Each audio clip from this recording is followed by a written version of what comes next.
बिस्मिल्लाहिर्रहमानिर्रहीम। आज का हमारा टॉपिक है बिस्मिल्लाहिर्रहमानिर्रहीम। तो आज का हमारा टॉपिक है टेम्परेचर कोएफिशिएंट ऑफ रेजिस्टेंस। अब ये देखा गया है कि रेजिस्टेंस और रेजिस्टिविटी दोनों टेम्परेचर के ऊपर डिपेंड कर रहे हैं। तो कैसे डिपेंड कर रहे हैं? अब हमें ये पता है कि एक रेजिस्टेंस है, ये एक कंडक्टर है, कंडक्टर के अंदर ये एटम्स इस तरीके से फॉर एग्जांपल मौजूद हैं। अब जैसे और इसके जो एटम्स हैं आपको पता है कि वाइब्रेट कर रहे होते हैं अपनी एक्सिस के गिर्द।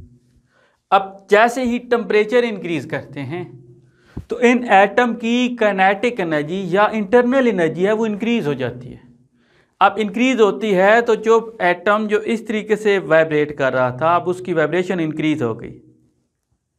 अब जैसे ही अब फॉर एग्जांपल यहाँ पे दो एटम्स हैं, इनकी पहले ये वाली इस तरीके से वाइब्रेट कर रहे थे, टेम्परेचर इंक्रीज हुआ तो इनकी एम्पलीट्यूड ऑफ वाइब्रेशन इंक्रीज हो गया। अब अगर इस तरह इंक्रीज हो गया तो उससे क्या हुआ, एक इलेक्ट्रॉन जो पहले आसानी से इनके स्पेस के अंदर से गुजर जाता था, टेम्परेचर इंक्रीज हुआ तो इसकी वाइब्रेशन बढ़ी, तो अब उसे इधर से गुजरना मुश्किल होगा। तो इसका मतलब ये हो गया कि उसकी रेजिस्टेंस इंक्रीज हो जाएगी बाय इंक्रीजिंग टेम्परेचर। कैसे? कि when we increase the temperature the amplitude of vibration of atoms in the conductor increases, hence the collisions of electron with the atom of the lattice। तो atom of the lattice का electron के साथ collision की probability increase हो जाएगी, as a result resistance increase हो जाएगी। अब कहते हैं कि ये जो डिपेंडेंस है रेजिस्टिविटी की, रेजिस्टेंस की टेम्परेचर के ऊपर, वो हम मेजर करते हैं बाय टेम्परेचर। एक कांस्टेंट है जिससे हम उसकी टेम्परेचर की डिपेंडेंस को मेजर करते हैं और उसको हम कहते हैं टेम्परेचर कोएफिशिएंट ऑफ रेजिस्टेंस। अब ये जो टेम्परेचर कोएफिशिएंट ऑफ रेजिस्टेंस है उसको हम अल्फा से डिनोट करते हैं और उसको हम डिफाइन करते हैं, it is the fractional increase in resistance पर केल्विन। एक तो इंक्रीज इन रेजिस्टेंस की फ्रैक्शनल इंक्रीज इन रेजिस्टेंस पर केल्विन। तो इसका मतलब ये हो गया कि सबसे पहले तो हमें इंक्रीज इन रेजिस्टेंस देखनी है और वो increase in resistance R T minus R naught है, increase in resistance delta R हम उसे। अब ये क्या चीज़ है R T? It is the resistance of a conductor at temperature T. R naught क्या है? It is the resistance of the conductor at 0 kelvin. और इसी तरीके से जब हम इसकी फ्रैक्शन लेते हैं तो delta R over R naught जो कि इक्वल होगी जो पहले रेजिस्टेंस थी पर केल्विन है, तो डिवाइड बाय टी भी करेंगे तो उस अल्फा हमारा क्या आ जाएगा, R T minus R naught over R naught T. तो ये आपको बताएगा कि वो कितना टेम्परेचर इंक्रीज किया। ये इंक्रीज इन टेम्परेचर है कि पहले 0 केल्विन था तो आपने 30 केल्विन कर दी, तो ये अगर 30 आ गया तो उससे इससे पता चला टेम्परेचर कोएफिशिएंट ऑफ रेजिस्टिविटी निकाला और उससे हमें पता चला कि उसकी टेम्परेचर रेजिस्टेंस के अंदर कितनी चेंज आएगी इंक्रीज करने से। और उसकी रेजिस्टेंस की चेंज फिर कैसे निकालेंगे, R T minus R naught, ये चेंज इन रेजिस्टेंस है और वो alpha R naught T. R naught जो पहले रेजिस्टेंस थी वो निकाल ली और इसी तरीके से आप इधर से change in resistance find out करेंगे कि वो किस तरीके से डिपेंड कर। अब हमें ये पता है कि जो रेजिस्टेंस है वो डायरेक्टली प्रोपोर्शनल है रेजिस्टिविटी के।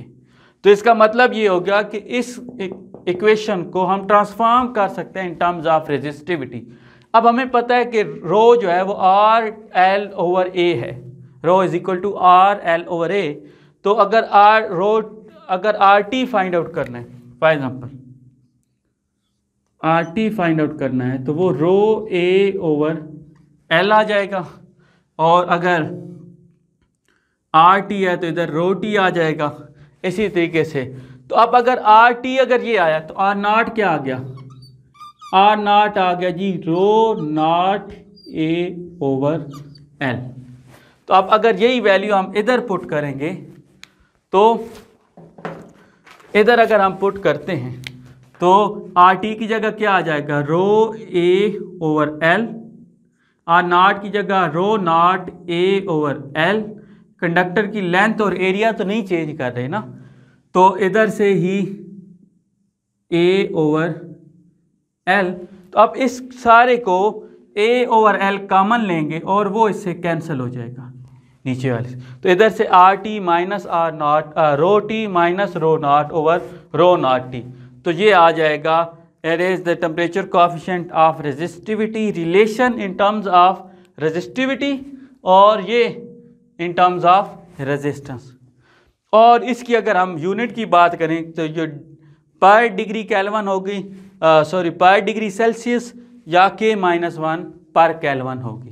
अब ये चीज़ एक्सपेरिमेंटली देखा गया है कि जो रेजिस्टिविटी है किसी भी कंडक्टर की वो टेम्परेचर के साथ डायरेक्टली प्रोपोर्शनल है और उसका लीनियर रिलेशन होता है above and below of certain limit of temperature.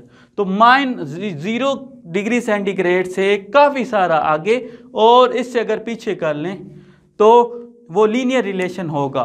तो 0 से 200 और -200 डिग्री सेंटीग्रेड फॉर एग्जांपल, तो इतना लॉन्ग रेंज के ऊपर वो रेजिस्टिविटी है वो टेम्परेचर के डायरेक्टली प्रोपोर्शनल होगा, लीनियर रिलेशन होगा। इसी तरीके से अगर रेजिस्टिविटी के साथ लीनियर रिलेशन है तो रेजिस्टेंस के साथ भी इसका लीनियर रिलेशन होगा। लेकिन जैसे ही टेम्परेचर इंक्रीज करेंगे तो उससे उसकी रेजिस्टेंस के ऊपर फ़र्क पड़ेगा, या अगर रेजिस्टेंस के ऊपर फ़र्क है तो रेजिस्टिविटी के ऊपर भी फ़र्क पड़ेगा। तो जैसे ही टेम्परेचर एक ख़ास लिमिट से इंक्रीज़ करेंगे तो उससे उसकी रेजिस्टेंस इंक्रीज़ होती जाएगी और उससे उसका जो लीनियर रिलेशन है वो इनहराफ हो जाएगा अपने लीनियर रिलेशन से। तो आज के लिए इतना ही, नेक्स्ट लेक्चर में हम जल्द हाजिर होंगे। तब तक के लिए अल्लाह हाफ़िज़।